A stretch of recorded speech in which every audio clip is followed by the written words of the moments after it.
Operation सिंदूर के बाद BJP party सेनाओं की शौर्य गाथा को लेकर जगह जगह पर निकाली जा रही है तिरंगा यात्रा। बता दें, आज गौरीगंज कस्बे में बीजेपी के कार्यकर्ताओं ने जिला पंचायत अध्यक्ष राजेश अग्रहरि व राज्य मंत्री वेंकटेश्वर शरण सिंह के साथ कस्बे में तिरंगा यात्रा निकाली गई।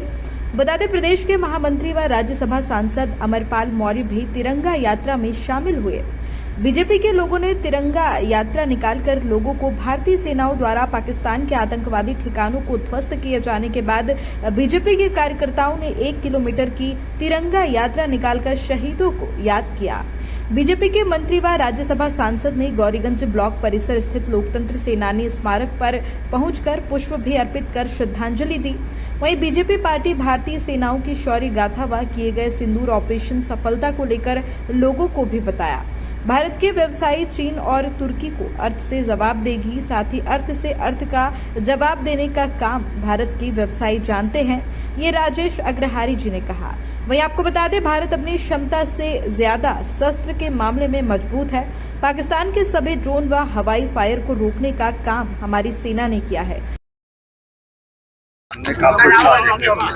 निश्चित तौर पे जिस तरह का शौर्य हमारी सेना ने दिखाया है, और मैं उदाहरण के लिए बताना चाहूँगा, जैसे रशिया यूक्रेन का पिछले 3 साल से अधिक से लड़ाई चल रही है, लेकिन हमारे सैनिकों ने 4 दिन के अंदर ही जिस तरीके से स्ट्राइक की है और 4 दिन के अंदर ही पाकिस्तान धाराशायी हो गया और घुटनों के बल आकर त्राहिमाम करने लगा।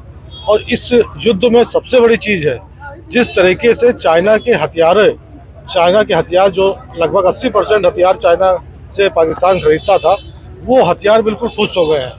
सीधे इससे पता लग रहा है कि चाइना की जो टेक्नोलॉजी है वो बिल्कुल ही एकदम फ्लॉप टेक्नोलॉजी है और भारत की सेना विश्व की सबसे सक्षम सेना बनकर उभरी है।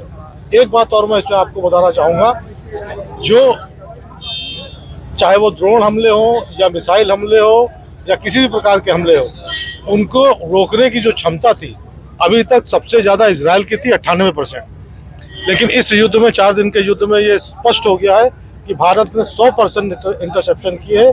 एक भी मिसाइल पाकिस्तान की, एक भी ड्रोन वो भारत के अंदर नहीं घुस पाई। इससे भारत 100% प्रतिरोधक क्षमता वाला देश बन के उभरा हुआ है, नंबर 1 का देश।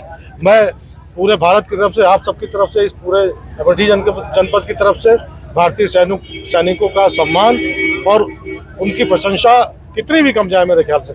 आप उत्तर प्रदेश सरकार में मंत्री हैं और उत्तर प्रदेश का बहुत बड़ा रोल रहा है इस ऑपरेशन सिंदूर में। निश्चित तौर पे, और उत्तर प्रदेश हमेशा इस तरह के कार्यों में बढ़ चढ़ कर हिस्सा लेगा। इस पूरी लड़ाई में तुर्की और चीन जिस तरह से सामने आए हैं, क्या लगता है कि भारत का भी स्टैंड तुर्की और चीन को लेकर क्या होना चाहिए? देखिए, निश्चित तौर पर कड़ा स्टैंड होना चाहिए, लेकिन मैं इसके लिए अधिकृत नहीं हूँ।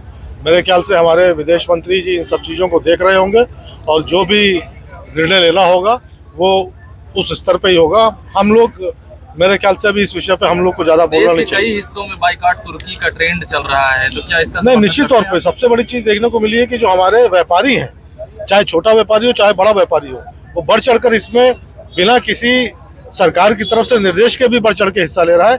ये अपने आप में एक बहुत अच्छी बात है, लेकिन जो भी फैसला लेना होगा वो मेरे ख्याल से विदेश मंत्रालय। पूरे देश को ऑपरेशन सिंदूर पर गर्व है, उसके बाद भी विपक्ष के नेता हैं और अखिलेश यादव ने कहा है कि जीत जो है मुझे ईश्वर से केवल एक प्रार्थना है, ऐसे व्यक्तियों को सद्बुद्धि दे, और इसके अलावा मैं कुछ नहीं कहना। अध्यक्ष जी, भारतीय सेना पर पूरे देश को गर्व है। आज तिरंगा यात्रा निकाली जा रही है, पूरा देश जो है इसकी खुशियां मना रहा है, कैसे देख रहे हैं? देखिए, जहाँ तक मेरा अपना मानना है, मैं व्यवसायिक ट्रेड से भी आता हूँ। व्यवसायी के लिए देश प्रथम है, अर्थ बाद में है, और अर्थ की लड़ाई हम अर्थ से लड़ेंगे। चाइना और तुर्की को उसकी हैसियत पे ला दिया जाएगा। हमारा पूरा व्यवसायिक संगठन अपनी उत्पादकता बढ़ाने और चाइना और तुर्की के माल को वापस करने के लिए पूरी पुरजोर से, पूरी क्षमता के साथ काम करेगा। और जब हमारा व्यापार तरक्की करेगा तो हमारे यहाँ रोजगार का सृजन भी होगा और हम चतुर्दिक विकास करेंगे। पूरा देश गौरवान्वित है, लेकिन कुछ लोग ये कह रहे हैं जश्न जीत का होना चाहिए, सीज का नहीं। मैं एक चीज कहना चाहता हूँ इस मुद्दे पे कि ये जश्न तो जीत का है, और जीत का इसलिए है कि पाकिस्तान का मीडिया और पाकिस्तान का प्रधानमंत्री अपने दोनों गाल और सर को सहला रहा है चोट को, तो ये जीत है कि सीज है, ये समाज देख रहा है। ऐसे भाषा से राजनीति बचना ही चाहिए।